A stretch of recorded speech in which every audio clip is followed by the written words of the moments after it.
Good morning students. आज हम व्याकरण का पहला पाठ भाषा, लिपि और व्याकरण पढ़ेंगे। भाषा मानव समाज के लिए भाषा का विशेष महत्व है। वह भाषा के माध्यम से अपने विचारों का आदान प्रदान करता है। हम बोलकर या लिखकर अपने भावों और विचारों को अभिव्यक्त करते हैं और दूसरे के भावों और विचारों को समझते हैं। अतः कहा जा सकता है कि भाषा वह माध्यम है जिसके द्वारा मनुष्य अपने मन के भावों और विचारों का आदान प्रदान करता है। भाषा की प्रमुख विशेषताएं। मनुष्य के मुख से उच्चरित रूप को ही भाषा कहते हैं। भाषा की रचना विभिन्न ध्वनियों के मेल से होती है।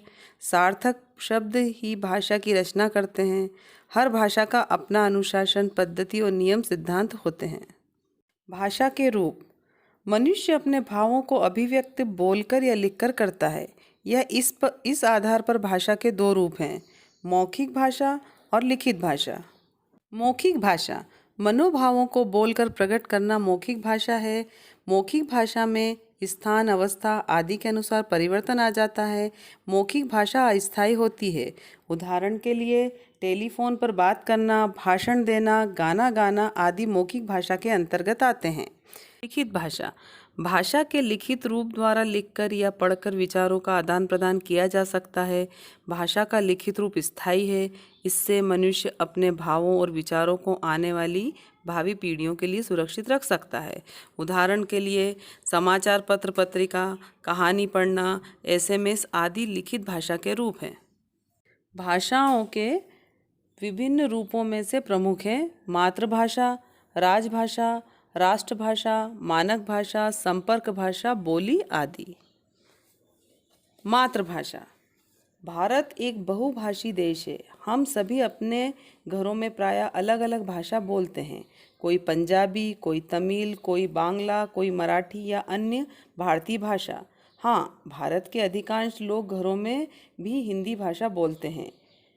अर्थात बच्चा जो भाषा अपने घर परिवार में माता पिता के साथ बोलकर सीखता है उसे मातृभाषा कहते हैं। राजभाषा सरकारी कामकाज के लिए जिस भाषा का प्रयोग किया जाता है उसे राजभाषा कहते हैं। 15 अगस्त 1947 को भारत स्वतंत्र हुआ। 14 सितंबर 1949 को हिंदी राजभाषा के रूप में सरकारी कामकाज की भाषा घोषित की गई। इसीलिए हर वर्ष 14 सितंबर को हिंदी दिवस के रूप में मनाया जाता है।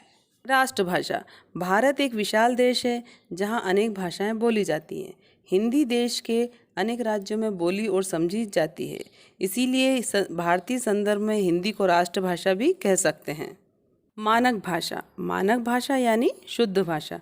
किसी क्षेत्र में एक ही भाषा के कई स्थानीय रूप प्रचलित होते हैं।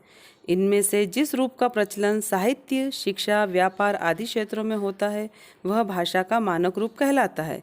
मानक भाषा पूर्णतः व्याकरण के नियमों पर आधारित होती है।